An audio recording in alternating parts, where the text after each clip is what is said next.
এই একটা ভিডিও হচ্ছে, তার মধ্যেখানে যে আজকের মানুষ বলছে বিজেপি আইলে এই হবে সেই হবে এই হবে, হ্যাঁ সব কিছু মানছি, এই পরিবর্তন হবে ওই হবে, ঠিক আছে।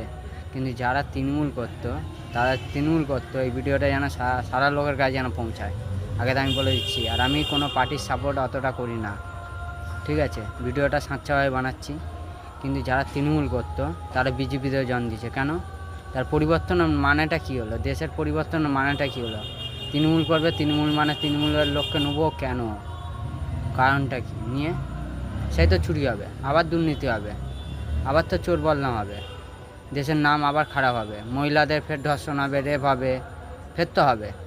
তা তৃণমূলের লোককে কেন নিতে যাবো?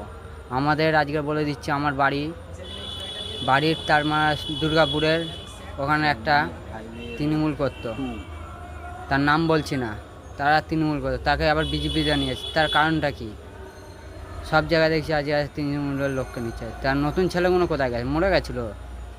হ্যাঁ, এই ভিডিওটা যেন সবার কাছে পৌঁছায়, বড় নেতাদের কাছে যেন পৌঁছায়। এটা অন্যায় হচ্ছে।